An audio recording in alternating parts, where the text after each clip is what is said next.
In this tutorial, I'm going to recreate the look that I'm wearing on the cover of my makeup book. I am so excited. My book is now available in stores and online, and I wanted to recreate the look that I'm wearing. So I hope you guys enjoy this, and let's get started.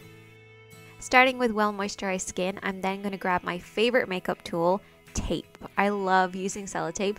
Make sure it's not too sticky. Line it up with the corner of your eye and the edge of your brow, and we are ready to begin. Prime the eyelids with whatever suits you. Just make sure it doesn't seep underneath the tape or you won't get that sharp line. And for shadows, I'm using the Pippa palette from Blank Canvas, and I'm using the lighter shade to work this all over my lid. This is going to be swept over with a blending brush. Then using the same brush, grab the next shadow up and apply this into the crease, making sure to go over that tape. Now this might seem a little boring, but these steps are important to make sure you get a polished, perfect finish. So the next shadow is technically our first shadow because the other ones are so blended out, but this is blended into the crease and this will add shape to the eyes, and this is so important for photographs especially, so blend it really deep into the crease, or you can use this shadow to actually create a crease if you don't have one. The next shade is going to go slightly lower into the crease, and once again keep that blending process, blending over and back and building the color up slowly. Next, grab a matte black eyeshadow on a small pencil brush and sweep this over and back along the lash line and right up towards that tape to create a cat eye. And this is a really soft, smoky cat eye, and just build up the intensity as you go.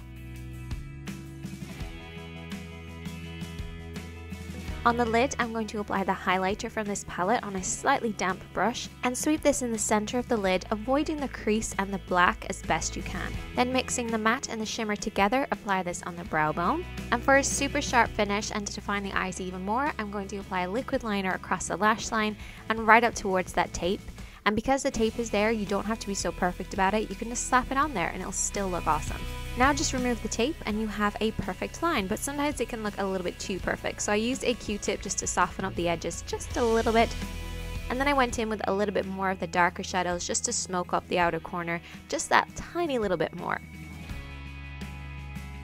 Clean up any fallout with some cleanser and then reapply your moisturizer. And while your moisturizer is sinking in, you can apply your mascara. You can also apply some false lashes, which I did. I actually wore 2 sets on the day, but here I'm just wearing 1.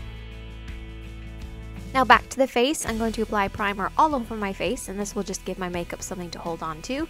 Now for the next step, I'm going to look insane because my foundation is going to look way too dark, but I look like a ghost in photographs no matter how much tan I apply, so I always apply a darker shade and then a lighter shade over the top. So I'm applying quite a heavy layer of concealer, but this is going to be blended out quite far across my face, so I need a little bit extra. And this is also a great way to cream contour and highlight your face without having to do too many steps. To set my makeup in place, I'm going to use my old school palette. I love this, I've been using it for years. I'm going to slightly highlight and contour my face with this palette as well, but just really to set the makeup in place. Now for a shimmering highlighter, I'm going to use Lulu, and for blush, I'm going to use Pipsy, and I love this combination, so I had to use it for my cover. Now for the lips, I did use full lips. It's not going to make my lips bigger, it's really just to plump them up and to smooth them out, and I just kept the lips really nude so the attention was really on the eyes. For my brows, on the day I used a tinted brow gel, pencil, wax powder, and basically everything because my brows disappear in photographs. But luckily Makeup by Saz did my brows recently, so they don't need to be managed too much. I took a few shots like this, but then I wanted to add some drama, so I lined my waterline with a black pencil, smudged it out with the 2 darker shades from the palette right underneath the lash line, and this will create that super dramatic look. But if you're doing this, make sure to apply a warmer shadow around the edge just to soften it, and that will give you a better finish. And that's the look from the cover of my book, which I really don't think I'm ever going to get used to saying.